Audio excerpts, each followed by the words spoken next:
Thank you so much. The six-word story, the places 6 words has taken me, and I hope take you, go many places. Into prisons, schools, therapy groups, but it always starts with my grandfather on the Atlantic City Boardwalk. I used to love to walk down the boardwalk with my grandfather, Morris Smith, who everyone called Smitty. He came over from Russia in 1911 when he was 4 years old. He was a small-town pharmacist. And as we walked down the Atlantic City Boardwalk, the problem was we never got very far. Because my grandfather, the original Smitty, stopped to talk to everyone. People from his pharmacy, customers, friends from college, or new people he met on the boardwalk where he was the unofficial mayor of his section. One day as we walked down the boardwalk, I realized what the kids call an epic fail. I didn't actually know my grandfather's own story. And I said, Smitty, tell me your story. Start from the beginning. And he said something fascinating. My story? Who would be interested in that? This great storyteller, yet he thought his own story was not a life worth retelling. He was too ordinary. So I tricked him. I said, look, I have this new video camera. Let me try to figure out how to use this thing. Just talk for a couple of minutes. 2.5 hours later, my grandfather stopped talking. What I learned that day was that everyone has a story. We know this. But you have to remember to ask.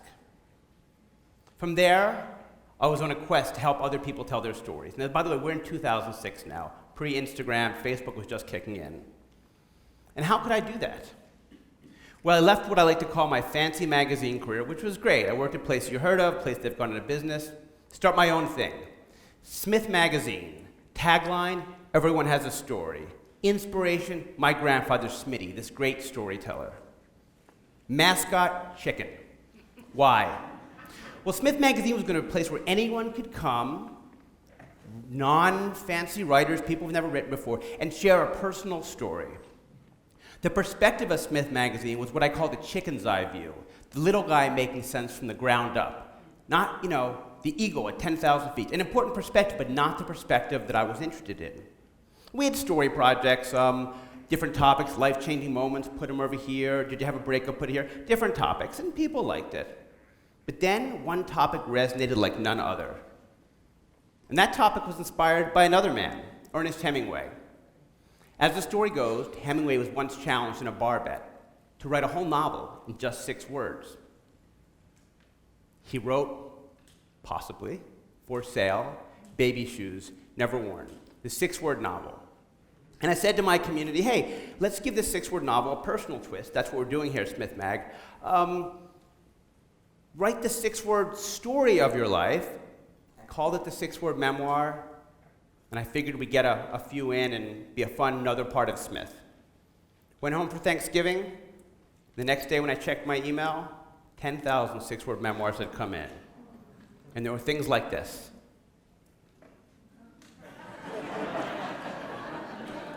It turned out the constraint didn't stop creativity, it fueled creativity. People loved having a parameter. Exactly. Of course we want to tell the stories of our lives, but sometimes we need a little bit of help. And they told these stories without apology, with humor, and with honesty.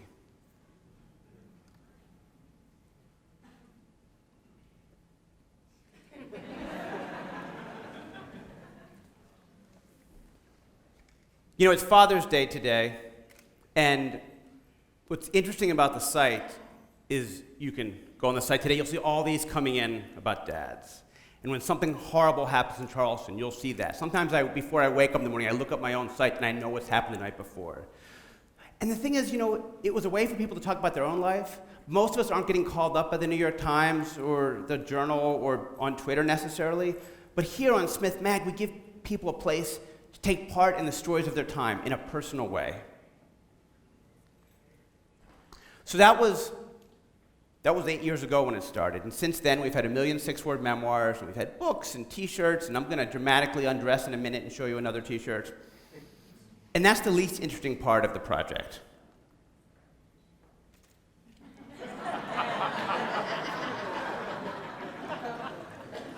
As the project grew, others were using it in their own communities, ways that made sense to them.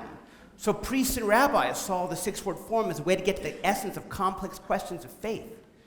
Suicide prevention centers and speed dating sessions used the six-word tool as a way to spark communication, spur self-expression, or simply break the ice. I want to take you just a couple of these places where six words has become a tool before we bring it right here today at Marian. So, there we go. Now, Google Alerts are awesome. And they told me what was happening out there in the world with six words, ideas I'd never thought about. And the most amazing thing for me was that teachers were using six words as a teaching tool. So, the first time I was ever invited to speak anywhere was at my nephew's third grade classroom. And I was nervous. You think you guys are scary? 40 beady little eyes staring at me, hanging on my every word. I hope some of you are spacing out, thinking about your own six-word memoir. And that day we talked about storytelling. And we went around, we shared their six-word memoirs. And they made me, well, our first book of six-word memoirs is called Not Quite What I Was Planning, six-word memoirs by writers famous and obscure. The first person that tells me a great six-word memoir on their life after this talk gets this book. Their book is called Not Quite What We Were Planning, six-word memoirs by Mrs. Nixon's third grade class. And I want to share a few today.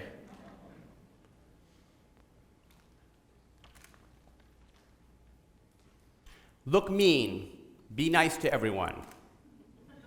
Not bad code for prison, really.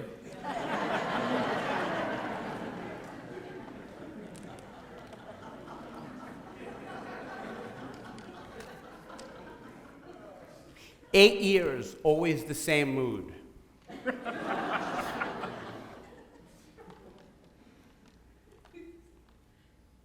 And here's my little Zen master, Emily. "Life is better in soft pajamas." We may not figure that out our whole lives, and she's got it down already. But you know, there's been so many six-word memoirs on the site and so many from different schools across the world, but I want to share this one to you because this one means more and more to me every time I look at it. So, young Nava Creever tells us, "Bears are my number one fear." But she has considered the perspective of the bear, who says, "Humans are my number one fear." But I think about this one all the time, because I think what Nava's saying, whether she realizes it or not, but I bet she does, because those 9-year-olds are smart, is that when you know the bear, and you know the bear's story, maybe the bear isn't so scary.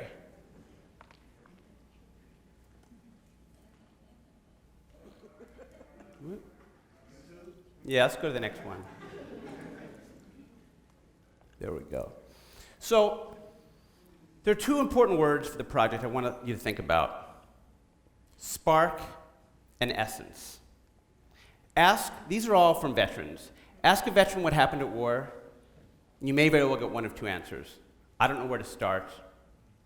I don't know where to end. So working with veterans groups, we say, look, you're not sure what to say, what happened? Let's just start with 6 words. Not sure where to, too much? Bring it down to 6 words, and let's open it back up. It's a way to start hard conversations. And we're going to talk about that in a second, but what happens at these meetups with veterans is that they start with the 6 words, then they tell the backstory. And conversations begin. There we go.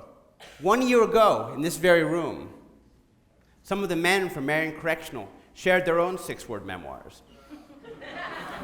How about that guy? And you know, I feel like the military and prison are two things that everyone has an opinion about, but very few people have an intimate relationship with. I mean, lots of people do, but those with opinions often don't. But when you talk to a veteran, when you talk to someone in prison, someone who's gotten out of prison, when you talk to a CO, you actually have an intimate understanding of someone else's life. And if 6 words is the way in, then use that as a tool. There we are. 3 more words for you. Tell me more. Spark, start that conversation. Essence, sum that up. Community, bring this 6-word tool into community to talk among yourselves or to convey your message to the outside world. And a good 6-word memoir should work in and of itself. Ex-wife and contractor now have house. We get that. But I love it when a 6-worder sparks the question we all want to hear. Tell me more. And today, 4 guys are going to start with their 6 words on fatherhood, being a father, or the experience of being a son. And they're going to tell you a little more. Before that happens, I want to tell you one story of my own. Well, the t-shirt I wear today, brace yourself, ladies. Been doing some yoga. The t-shirt are 6 words I wrote, which are parenting, idiot, expert, idiot. I'm never going to figure this out. But the 6 words I want to share today about being a father are 6 words someone else told to me. A buddy of mine named Michael was one of the first guys in my kind of close friend-knit group to have a kid. So this kid's like 9 by the time my kid was about 10, 11 months old. And I was saying to Michael, he's 10, he's about 10 months old, and God, what's it like being a dad? And he said, man, 10 months old, it's such a sweet age. Because you know what, Larry? All they want is your time. And I think about that. I think about that when I'm mucking around with my iPhone, wishing I could do something else. And I think about that when I think about the stories that you'll hear from these guys today about how they make their time work with their fathers and their sons. And that making that time work isn't necessarily about being in the same room. It's about making it work the way you can and making it meaningful. And so, before we hear from them, I just want to thank you for your time. And leave you with this from George Takei, our Star Trekkie and amazing storyteller. Share your story, change the world. Thank you.